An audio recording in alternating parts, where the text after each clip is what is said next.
इन्होंने टेस्ट बंद करा दिए मोहल्ला क्लिनिक में। 3 महीने तक पिछले साल मोहल्ला क्लिनिक में टेस्ट नहीं हो पाए। इन्होंने पेमेंट रोक दी लेबोरेटरीज की। इतने गंदे और इतने घटिया लोग हैं ये। कोई रोकता है क्या? कहते राम भक्त है। भगवान राम ने कभी नहीं कहा था कि गरीबों की दवाइयां रोको, गरीबों के। पाप लगेगा तुम लोगों को। पता नहीं किस मिट्टी के बने हैं, पाप लगेगा आपको। विधुड़ी जी, आपकी पार्टी ने जो ये काम किया दवाइयां रोकने का और टेस्ट रोकने का और सारे अस्पतालों का इलाज रोकने का।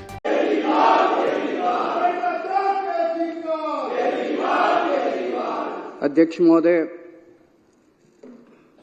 इस हाउस में हमारी मेजॉरिटी है और आज ये विश्वास प्रस्ताव, कॉन्फिडेंस मोशन लाने की क्या जरूरत पड़ी, वो संक्षेप में कल मैंने बताया था ये प्रस्ताव रखते हुए कि मेरे पास 2 एमएलएज आए जिन्होंने कहा जी ये बीजेपी वाले आए थे और हमें ऑफर कर रहे थे कि केजरीवाल अब गिरफ्तार होने वाला है, उसके बाद हम इनकी सरकार गिरा देंगे आम आदमी पार्टी की, सारे एमएलए तोड़ लेंगे। 21 हमारे संपर्क में हैं, औरों से भी बात चल रही है, तुम भी आ जाओ, 25 करोड़ भी देंगे और जो मांगोगे और भी दे देंगे, तुमको चुनाव भी लड़ा देंगे। फिर हमने सारे एमएलए से संपर्क किया तो पता चला 21 तो नहीं, इन्होंने 7 एमएलए से संपर्क किया था।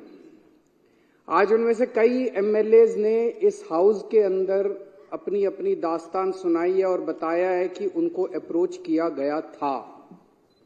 जैसा भी मेरे भाई राजेश ने बताया, राजेश गुप्ता जी ने, कि ये कहते हैं सबूत दो। क्या, कैसे सबूत दें? किस चीज का सबूत दें? कभी किसी रिश्तेदार के जरिए आ जाते हैं, कभी किसी दोस्त के जरिए आ जाते हैं, आके कहते हैं जी आ जाओ हमारे साथ, अमित शाह से मिलवा देंगे, फलाना कर देंगे। उसकी कोई आदमी कोई टेप रिकॉर्डर जेब में लेके थोड़ी घूमता है कि कोई आएगा और मैं उसको टेप कर लूंगा। किस चीज का सबूत दें? तो मैं एक तो ये कहना चाहता हूं, ये बड़े दिनों से इनको ये लग रहा है कि केजरीवाल को गिरफ्तार कर लेंगे और पार्टी खत्म हो जाएगी।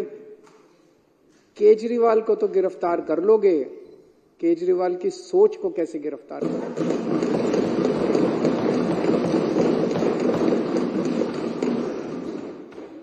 और एक केजरीवाल को गिरफ्तार कर लोगे, मेरे भारत मां की कोख से 1 लाख केजरीवाल पैदा हो जाएगा।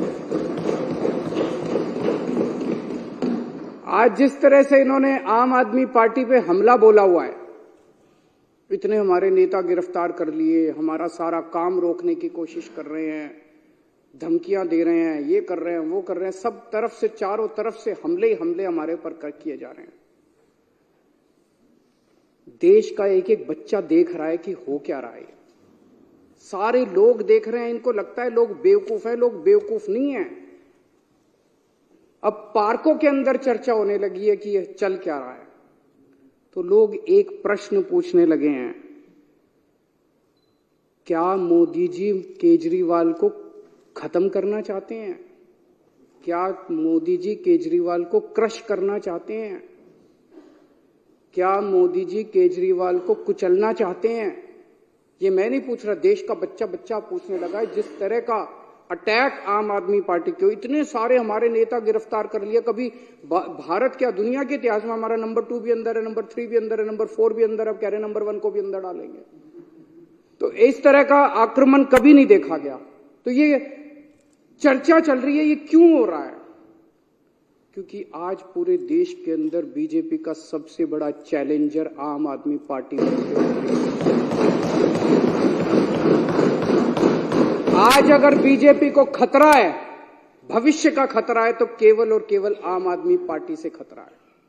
इसलिए बीजेपी येन केन प्रकारेण जो मर्जी करके आम आदमी पार्टी को कुचलना चाहती है।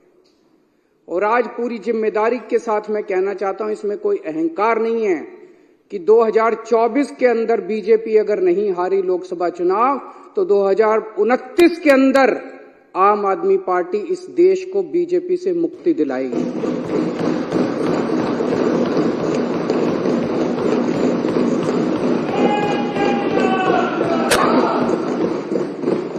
अध्यक्ष महोदय, ये कोई छोटी बात नहीं है। एक छोटी सी पार्टी, 12 साल का बच्चा है, 12 साल पहले ये पार्टी बनी थी। एक 12 साल का छोटा सा बच्चा है ये पार्टी। इस 12 साल के बच्चे ने इतने बड़े बड़े पार्टियों को चने चबा दिए। इस देश के अंदर 1350 पार्टियां रजिस्टर्ड हैं, 1350। उन्हीं में से एक पार्टी आम आदमी पार्टी थी। जब हमारी पार्टी 26 नवंबर 2012 को रजिस्टर की गई थी, रजिस्ट्रेशन के लिए अप्लाई किया था हम लोगों ने 2012 26 नवंबर आम आदमी पार्टी का रजिस्ट्रेशन आज से 12 साल पहले अप्लाई किया गया था। मात्र 10 साल के अंदर आज तीसरी सबसे बड़ी पार्टी बन गई है पूरे देश के अंदर। बीजेपी और कांग्रेस के बाद तीसरी सबसे बड़ी। एक एमएलए बनने के लिए लोगों की चप्पल घिस जाती है, पूरी जिंदगी बीत जाती है एक एमएलए बनने के लिए, काउंसलर बनने के लिए। ये कोई इत्तेफाक नहीं है कि ये पार्टी इतने कम समय के अंदर, आज 2 राज्यों के अंदर हमारी फुल फ्लेजेड सरकार है, बहुमत, भारी बहुमत के साथ, ऐतिहासिक बहुमत के साथ सरकार है। दिल्ली के अंदर 70 में से 67 सीट इतिहास में कभी नहीं आई। पंजाब के अंदर 117 में से 92 सीट पंजाब के इतिहास में कभी नहीं आई। गुजरात के अंदर पहली बार चुनाव लड़े, पहली बार के अंदर हमारे 14% वोट और 5 एमएलए आ गए। गोवा के अंदर पहली बार चुनाव लड़े और गोवा के अंदर हमारे आज 2 एमएलए हैं। ये कोई छोटी बात नहीं है, इतनी छोटी सी पार्टी और इतना बड़ा। और चंडीगढ़ के अंदर तो आपने देखा हमारा मेयर इन्होंने किस तरह से छीन लिया इन लोग। तो ये कोई छोटी बात नहीं है। और मात्र 12 साल के बाद आज नेशनल पार्टी बन गई। तो आज इनको खतरा और डर भविष्य का केवल और केवल आम आदमी पार्टी से है। और ये भी जानते हैं, और फिर मैं दोहरा रहा हूं कि अगर ये 2024 में जीत जाते हैं तो 2029 में बीजेपी को इस देश को बीजेपी से मुक्ति आम आदमी पार्टी दिलाएगी। कुछ लोग ये भी कहते हैं, जब चर्चा करते हैं लोगों के साथ, लोगों में, मैं तो ये बता रहा हूं, ये मेरी भावनाएं नहीं है, लोगों की, जनता के अंदर जो चर्चा चल रही है, कुछ लोगों का ये भी कि आम आदमी पार्टी के पीछे इसलिए पड़ रही है, दिल्ली की हार को पचा नहीं पा रहे। याद करो 2014 में मई के महीने में क्या जबरदस्त बहुमत लेके मोदी जी आए थे, क्या जबरदस्त। उसके बाद हरियाणा जीत गए, महाराष्ट्र जीत गए। एक अश्वमेध यज्ञ का घोड़ा चला था, ऐसे लग रहा था जैसे इस घोड़े को कोई नहीं रोक पाएगा। और फिर जब 2015 में ये घोड़ा दिल्ली पहुंचा तो दिल्ली के 2 करोड़ लोगों ने इसको रोक लिया। और केवल रोका नहीं, 70 में से 67 सीट बीजेपी केवल 3 पे सिमट गई। तो लोगों को क्या कहना है कि तब से इन लोगों ने ठान लिया कि इस पार्टी को तो नहीं छोड़ना, इस पार्टी को तो कुचलना है किसी भी तरह से। और फिर अक्सर देखा गया इस तरह के नई पार्टियां आती हैं, आंदोलन से निकलती हैं, बनती हैं और फिर एक ही चुनाव में खत्म हो जाती हैं। इनको पूरी उम्मीद थी कि एक चुनाव के बाद हम इतना इनको तंग करेंगे। आने के बाद इन्होंने बहुत तंग किया, हमें काम नहीं करने दिया इन लोगों ने। लेकिन 5 साल के बाद इनको उम्मीद थी चलो 2015 तो जीत गए, 2020 में इनकी सरकार नहीं बनने दें। फिर 2020 के अंदर 70 में से 62 सीट, ये 8 सीटों पे से 2019 में इतने भारी 303 सीट लेके लोकसभा के अंदर जीते, लेकिन उसके बाद दिल्ली के अंदर आके हार गए।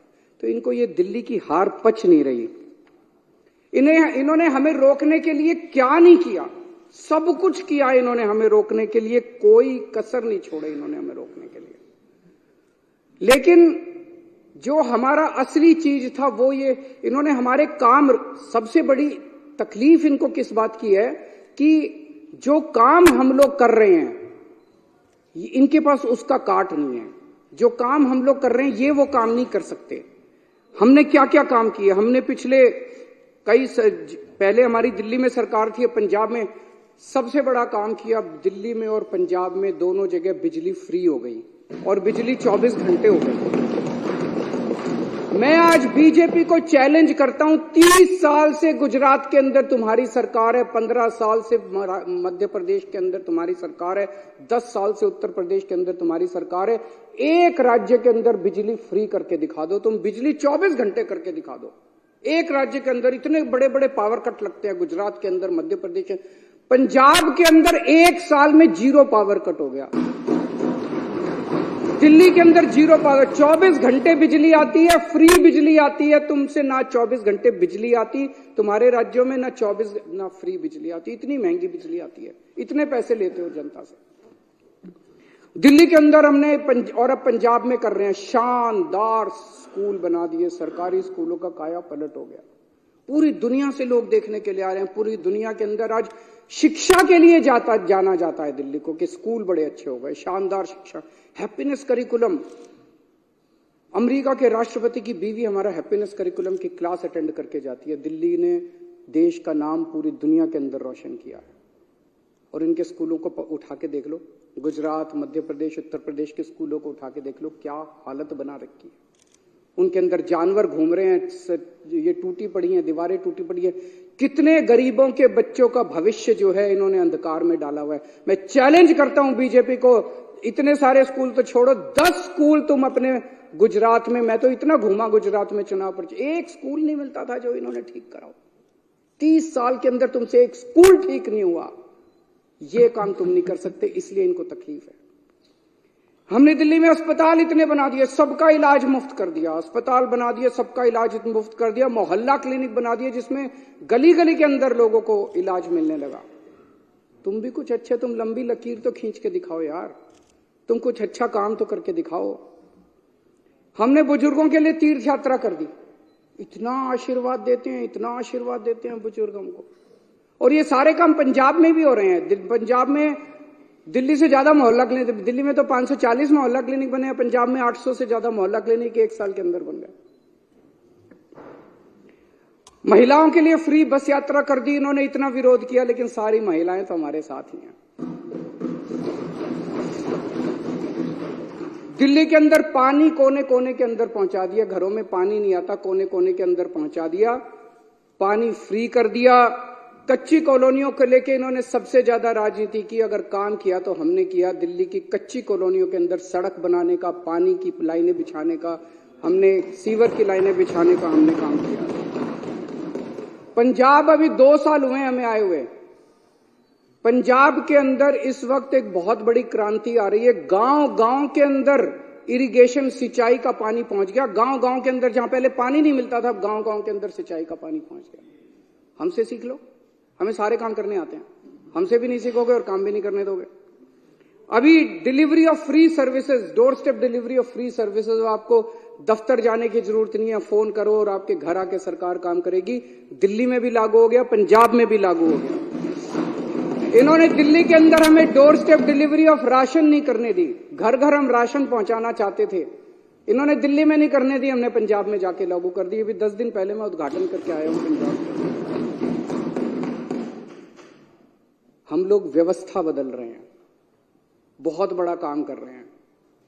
और अब मैं आपको बताता हूं जो एक दर्दनाक कहानी है कि इन लोगों ने किस तरह से ये सारे काम रोक, जब इन्होंने देखा कि जो काम केजरीवाल कर रहा है ये काम तो हमसे होते नहीं, ना हमसे स्कूल बनते, ना हमसे अस्पताल बनते, ना हमसे बिजली का काम होता, ना हमसे पानी का काम होता, ना हमसे सिंचाई का काम होता, ना हमसे दलाल खत्म, हमसे और ना हमारी इच्छा भी को पैसे कमाने इन्होंने।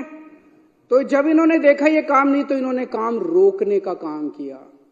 बड़े दर्द के साथ आज मेरे को कहना पड़ रहा है कि पिछले साल इन्होंने किस तरह से दिल्ली के अस्पतालों के अंदर दवाइयों को रोकने का काम किया। अस्पतालों के अंदर गरीब आदमी अपना इलाज कराने के लिए आता है, अस्पतालों के अंदर बेबस आदमी जिसके पास पैसा नहीं होता, जो अमीरों के अस्पताल में, 5 स्टार अस्पताल में इलाज नहीं करा सकता, वो कराने के लिए आता है।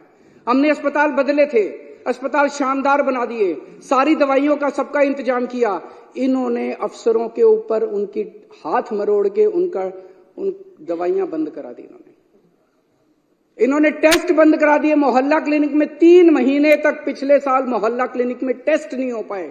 इन्होंने पेमेंट रोक दी लेबोरेटरीज की। इतने गंदे और इतने घटिया लोग हैं ये लोग। कोई रोकता है क्या? कहते राम भक्त है। भगवान राम ने कभी नहीं कहा था कि गरीबों की दवाइयां रोको, गरीबों के पाप लगेगा तुम लोगों को।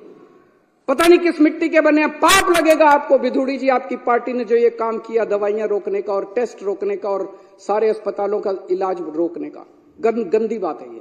बता के जाना, आप भी रुक जाओ, बता के जाना अपनी पार्टी वालों को क्यों किया उन लोगों ने।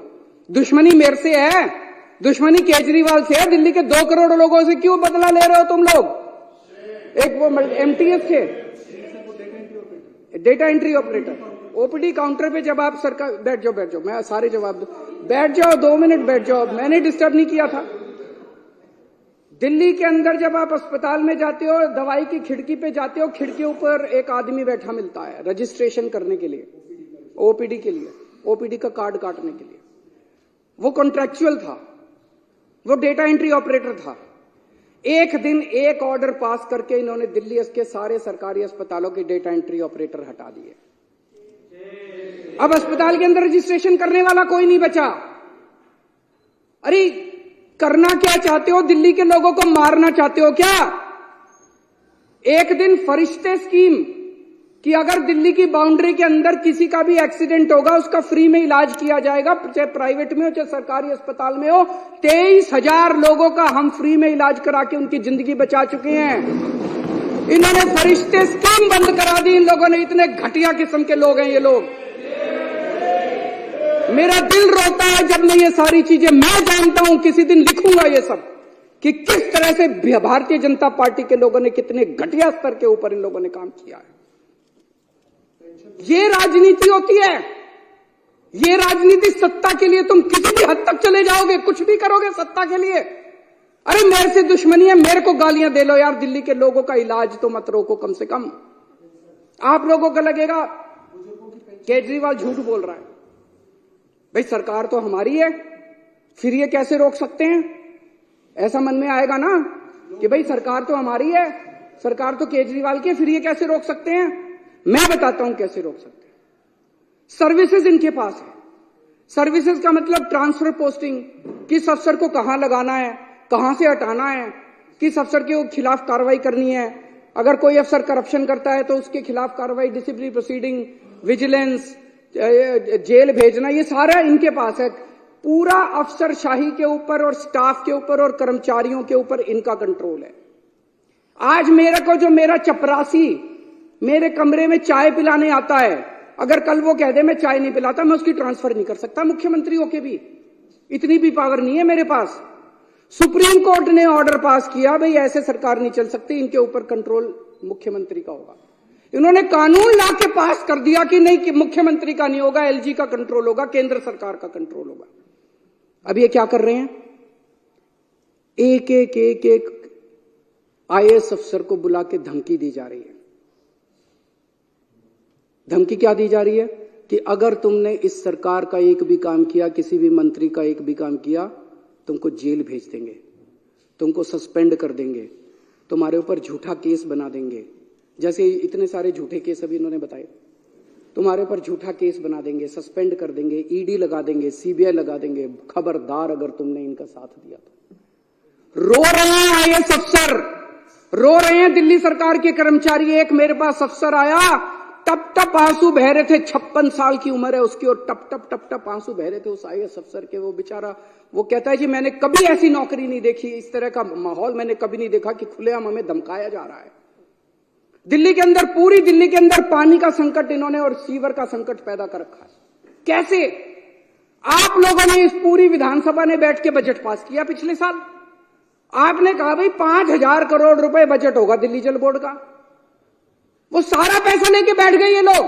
फाइनेंस डिपार्टमेंट पैसा नहीं दे रहा जल बोर्ड का, 6 महीने से पैसा नहीं मिला जल बोर्ड को। जल बोर्ड चलेगा कैसे? छोटे मोटे रिपेयर का पैसा भी नहीं मिला जल बोर्ड के पास रिपेयर का पैसा भी नहीं बचा। छोटा मोटा धमकी दी जा रही है कि फाइनेंस डिपार्टमेंट के प्रिंसिपल सेक्रेटरी को धमकी दी जा रही है, खबरदार अगर तूने पैसा दिया। दिल्ली को ये बर्बाद करना चाहते हैं। चारों तरफ सीवर बहने लग गया, पानी का संकट हो रहा है। अल्टीमेटली सौरभ भारद्वाज और अतिशी ने मिलकर हाईकोर्ट में केस करा। हाईकोर्ट ने ऑर्डर कर दिया पैसा तुरंत रिलीज करो। अगली हेयरिंग 29 फरवरी को है, अभी तक नहीं करा इन्होंने। ना ये सुप्रीम कोर्ट की मानते, ना ये हाई कोर्ट की मानते। अब एक और संकट पैदा कर दिया इन्होंने, पानी के बिलों का बहुत बुरा हाल हो रहा है दिल्ली के अंदर। अनाप शनाप बिल आ रहे हैं, गलत बिल हैं, सारे के सारे गलत बिल हैं। हमने प्रस्ताव रखा, आप ही बताना अगर गलत है तो। हमने कहा भाई अगर किसी का पानी का बिल गलत है, आपके पिछले सालों के अंदर 3 साल 4 साल 5 साल जब से आपने पैसे नहीं भरे, आपके 2 या 2 से ज्यादा अगर कोई भी ओके बिल है उसको हम ले लेंगे, उसका एवरेज निकालेंगे और एवरेज के हिसाब से बाकी सारी कर देंगे। ठीक है कि नहीं है? गलत है कि ठीक है? हमने ये बनाया प्रस्ताव बना के अफसरों को भेजा, इसको लागू करो। अफसरों ने फाइल पे लिख दिया कि हम नहीं लागू करते। फिर बुला के पूछा उनसे, अफसरों से रोने लग गए बेचारे। बोले जी कह रहे हैं तुम्हारी नौकरी चली जाएगी, तुमको जेल में डाल देंगे अगर तुमने ये प्रस्ताव पारित किया तो। लेकिन प्रस्ताव तो पारित करा के छोड़ेगा केजरीवाल।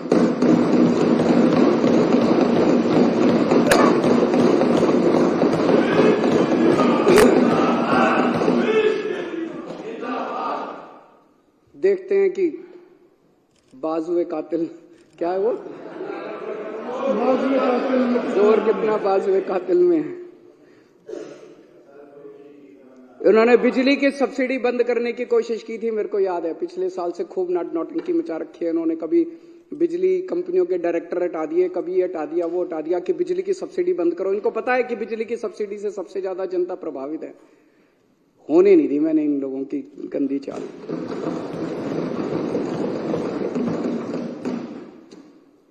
हम बहुत छोटे लोग हैं और हम यहाँ पे देखो तो पता नहीं मुश्किल से 2-4 ही होंगे जो कि पॉलिटिकल बैकग्राउंड से हैं। बाकी तो सारी एक तरह से गलियों में घुमा करते थे हम सारे। हमारी क्या औकात थी? हैं? हाँ, क्या औकात थी हम लोगों की? लेकिन कुछ तो ऊपर वाला चाह रहा है, कुछ तो हमसे करवाना चाह रहा है। मतलब एक सुंदर नगरी की झुग्गियों के अंदर मैं यूं ही घुमा करता था, कोई नहीं पूछता था। परिवर्तन नाम की एनजीओ चलाया करता था, आप लोग भी अपनी अपनी जिंदगी चला रहे थे। अचानक वहां से उठा के लोगों का पता नहीं क्या प्यार था, क्या किस्मत थी, ऊपर वाला हमसे क्या कराना चाह रहा है, यहां पहुंचा दिया हम लोगों को। और अब इतने बड़े बड़े षड्यंत्र हमारे खिलाफ चल रहे हैं, इतने बड़े बड़े षड्यंत्र, और हम भी डटे हुए हैं। कुछ कर नहीं पा रहे ये लोग। क्यों? करोड़ों लोगों की दुआएं हमारे साथ। 18 लाख बच्चे सरकारी स्कूलों में पढ़ते हैं। उन बच्चों के माँ बाप से पूछ के देखो, इतनी दुआएं देते हैं हम लोगों को। उनके बच्चों का भविष्य बना दिया हम लोगों ने। उसमें बीजेपी वालों के भी हैं, कांग्रेस। हमने कभी राजनीति नहीं की। हमने ये नहीं कहा कि आम आदमी पार्टी वालों के बच्चों को एडमिशन देगी, बीजेपी वाले। सारे आओ, सारे हमारे बच्चे हैं, चाहे बीजेपी वालों के चाहे कांग्रेस। बच्चे पढ़ जाएं। उन बच्चों के माँ बाप का आशीर्वाद हमारे साथ है। लाखों करोड़ों लोगों का मुफ्त में इलाज हुआ अस्पतालों के अंदर, मोहल्ला क्लिनिक के अंदर।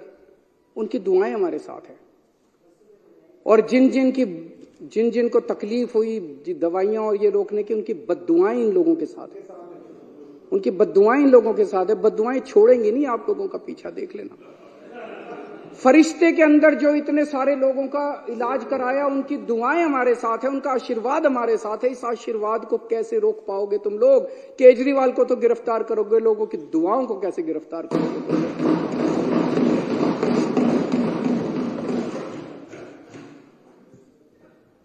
अब ये ऑपरेशन लोटस करने आए हैं। कितने ऑपरेशन लोटस कर लिए? अब तो थकते भी नहीं हो तुम। हमारी दाद तो देनी पड़ेगी तुम लोगों को। हमें क्यों नहीं तोड़ पा रहे ये लोग? हमें क्यों नहीं खरीद पा रहे? क्योंकि हमने कोई गलत काम नहीं किया। दूसरे स्टेट्स के अंदर दूसरे नेताओं जो आपने इतने सारे नाम लिए, फलाना ये फलाना वो, उन लोगों ने गलत काम किए थे। वो गलत काम किए थे, इसलिए उनको बीजेपी का संरक्षण चाहिए था, इसीलिए वो अपनी पार्टी छोड़ के इनके साथ चले गए। तो एक फॉर्मूला जान लो, अगर कोई व्यक्ति बीजेपी के दबाव में आके बीजेपी में चला जाए, वो चोर है। और अगर कोई व्यक्ति बीजेपी के दबाव के बावजूद बीजेपी में ना जाए, तो ईडी और सीबीआई वाले चाहे उसको जितने मर्जी जेल में डाल ले, वो कट्टर ईमानदार है। मनीष सिसोदिया पे इन्होंने कितना दबाव डाला। खुलेआम है मनीष सिसोदिया को बोले केजरीवाल की पार्टी छोड़ दे, केजरीवाल की सरकार गिरा के तेरे को मुख्यमंत्री बना देंगे। पर मनीष सिसोदिया हेमंत बिश्व शर्मा तो नहीं है, उसने कोई चोरी तो नहीं कर रखी। वो बोला मेरे को मुख्यमंत्री भी नहीं बनना और मैंने कोई गलत काम नहीं किया। तुम 1 साल 2 साल 3 साल रख लोगे, अल्टीमेटली तो मैंने बाहर आना ही आना है। मैंने कोई गलत काम नहीं किया, मैं क्यों टूटूंगा? आप सब लोगों को, इतने सारे लोगों को इन्होंने अप्रोच किया। मैं सलाम करता हूं आप लोगों को कि क्या गजब के लोग हो आप लोग। टूटे नहीं, आप टूटे नहीं। आप ही मेरी ताकत हो। दिल्ली के 2 करोड़ लोग और दिल्ली के जो आप 61 विधायक हो, आप सब लोग मेरी ताकत हो, जिसकी वजह से आज मैं इन लोगों का मुकाबला कर पा रहा हूं। अगर आप में से कई लोग टूट जाते, मेरी भी सरकार गिर जाती। पर आप लोग नहीं टूटे, आप लोग मेरी ताकत हो। सबको कहते हैं बीजेपी ज्वाइन कर लो, बीजेपी ज्वाइन कर लो, और इन्होंने हमें बदनाम करने में कोई कसर नहीं छोड़ी। अभी इतनी बड़ी लिस्ट बताई इन्होंने कि डीटीसी में भी स्कैम हो गया, क्लासरूम में भी स्कैम हो गया, क्या क्या था, पानी में भी स्कैम हो गया, बिजली में भी स्कैम हो गया, राशन में भी स्कैम हो गया, किसी बटन, कोई बटन था, बटन में भी स्कैम हो गया, फलाने में भी स्कैम हो गया। मैं एक चीज जानना चाहता हूं, जितने पूरे देश में आज तक एमएलए खरीदे हैं तुम लोगों ने, कितना पैसा खर्च किया उसमें, और वो पैसा कहां से आया, यही बता दो तुम लोग। बस ईमानदारी से इस देश को बता दो कि कर्नाटक में एमएलए खरीदे, मध्य प्रदेश में एमएलए खरीदे, गोवा में एमएलए खरीदे, इधर एमएलए खरीदे, उधर इतना पैसा कहां से लाते हो यार तुम लोग? ये तो खुलेआम है। जब इन लोगों को 25-25 करोड़ दे रहे थे, पता नहीं है मार्केट रेट भी है, मार्केट रेट क्या चल रहा है मेरे को तो पता नहीं। मध्य प्रदेश में क्या रेट चल रहा है, कर्नाटक में क्या रेट चल रहा है? तो ये पैसा कहां से आता है? ये पैसा कहां से आ रहा है? तुम हमारे बटन में स्कैम ढूंढ रहे हो। 12 रुपए का बटन है, बटन में तुम स्कैम ढूंढ रहे हो। अरे तुम्हारे करोड़ों रुपए, एक एमएलए पे 50-50 करोड़ रुपए खर्च कर दिए। ये पैसा कहां से आ रहा है? ये तो बता दो इस देश के लोगों को। इन्होंने पहले मेरे ऊपर कई 2-3 साल ऐसे थे जिसमें इन्होंने मेरे ऊपर जहां जाता था इंक फेंकते थे। खूब मैंने जिल्लत बर्दाश्त करी है, इंसल्ट बर्दाश्त करी है। फिर 2-3 साल पे इन्होंने कभी कोई अटैक, कभी थप्पड़ मारते थे, कभी मिर्च डाली। एक बार इन्होंने मेरे दफ्तर के अंदर घुस के इन्होंने जूते मारे मेरे को। अब कह रहे हैं गिरफ्तार करेंगे इनको। मैं जैसे मैं कह रहे थे, आपको क्या लगता है गिरफ्तार करने से सरकार गिर जाएगी, ये सारे टूट जाएंगे? ऐसे ही टूट जाएंगे। कर लो गिरफ्तार, वो भी करके देख लो। अभी तक तो सब कुछ करके देख लिया, काम रोक के देख लिए, शुंगलू कमीशन बिठा लिया, कानून बदल लिए, सारा कुछ करके देख लिया। एक तुम्हारा यही सपना बचा, केजरीवाल को गिरफ्तार करके ये भी पूरा करके दे।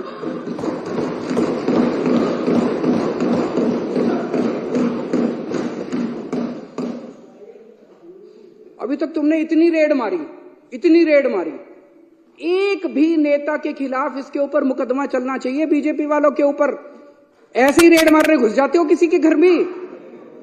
कोई कानून नियम है, कायदा है या नहीं है, संविधान है या नहीं है? मनीष सिसोदिया के यहां इतनी रेड मारी, आप लोगों में से कितने एमएलए के यहां रेड मारी, सत्येंद्र जैन के यहां रेड मारी, संजय सिंह के यहां रेड मारी, कहीं कुछ एक नया चवन्नी मिली?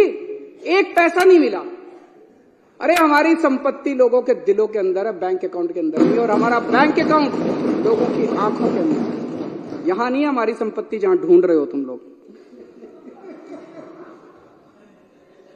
अध्यक्ष महोदय, 2014-15 में 2 घटनाएं घटी उस फाइनेंशियल ईयर में। 2014 के मई में केंद्र के अंदर एक पार्टी की सरकार बनी जिसको लोगों ने केंद्र में भारी बहुमत दिया, अभूतपूर्व बहुमत दिया। और 2015 की फरवरी के अंदर दिल्ली में एक पार्टी की सरकार बनी जिसे लोगों ने भारी बहुमत दिया, अभूतपूर्व बहुमत दिया। और वहां से 2 किस्म की राजनीति ने जन्म लिया। एक केंद्र के अंदर जो सरकार बनी थी और दिल्ली के अंदर जो सरकार बनी थी। आज 10 साल हो गए दोनों सरकारों को बने हुए।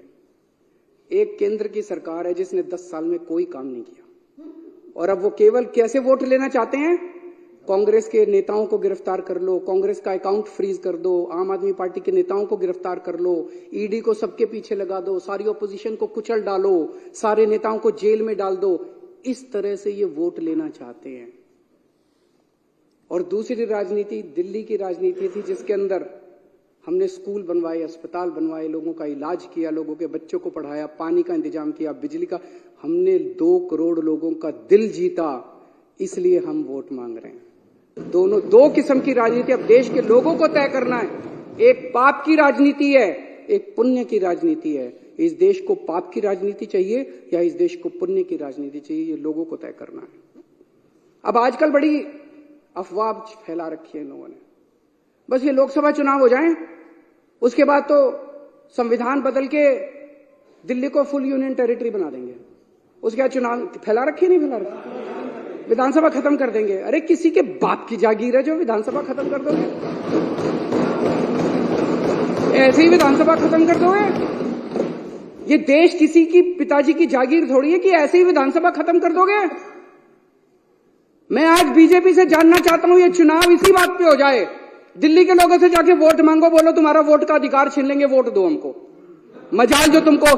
आज बीजेपी स्पष्ट कर दे कि लोकसभा के बाद दिल्ली की विधानसभा को भंग करेंगे कि नहीं करेंगे, इसी के ऊपर चुनाव हो जाए इस बार। आप भी जा जाके गली गली में बोलना और गली गली में लोगों को बताना कि अगर तुमने बीजेपी को वोट दे दिया तो तुम्हारा बीजेपी वोट का अधिकार छीनने वाली है। बीजेपी खुल के अंदर बोल रही है और बीजेपी को हम ललकारेंगे, अगर हिम्मत है तो करके दिखा दो।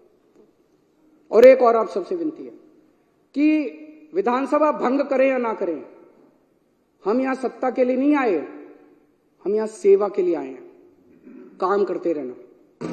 हम एमएलए रहे ना रहे, मंत्री रहे ना रहे, मुख्यमंत्री रहे ना रहे, विधानसभा रहे ना रहे, पूरी जिंदगी देश के लिए न्यौछावर की है, सत्ता के लिए नहीं, हमने सर्विस सेवा के लिए हम लोगों ने न्यौछावर की है।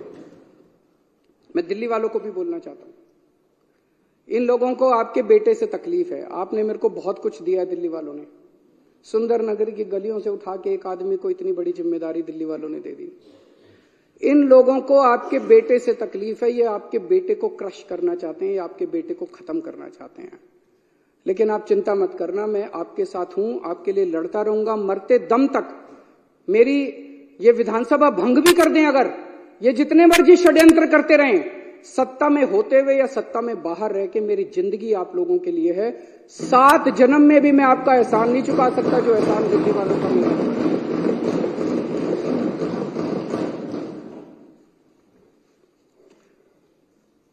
बीजेपी वाले राजनीति में सत्ता के लिए आए हैं, उनके लिए ये सत्ता की लड़ाई है, हमारे लिए ये सेवा की लड़ाई है। ये खूब षड्यंत्र रचेंगे, ये बार बार सत्ता को इस्तेमाल करके हमें कुचलने की कोशिश करेंगे। हम लोगों के आशीर्वाद से बार बार उठ के खड़े हो जाएंगे, फिर उठ के खड़े हो जाएंगे। जितनी बार ये कुचलने की कोशिश करेंगे हम फिर उठ के खड़े हो जाएंगे। तुम्हारी मक्कारी के चक्रव्यूह से बाहर निकलने के लिए हमारे पास एक नहीं 100 अभिमन्यु इस पार्टी के अंदर हैं। आप जितने चक्रव्यूह रचोगे उससे ज्यादा भेद के हम बाहर निकल आएंगे। अध्यक्ष महोदय, इस जो प्रपोजल मैंने कल रखा था उसका मैं पूरी तरह से समर्थन करता हूं और मैंने पूरे अच्छे तरीके से बताया कि इसको लाने की क्या जरूरत पड़ी। मैं थोड़े से नंबर बता देता हूं कि एक भी आदमी हमारा नहीं टूटा। हमारे टोटल 62 एमएलए हैं, अभी यहां पे विधानसभा में 54 मौजूद हैं, 2 बीमार हैं, 3 आउट ऑफ स्टेशन हैं, 2 जेल में हैं, सतिंदर जैन और मनीष सिसोदिया, और एक के यहाँ शादी है। 54 यहां मौजूद हैं, एक भी नहीं टूटा इनमें से।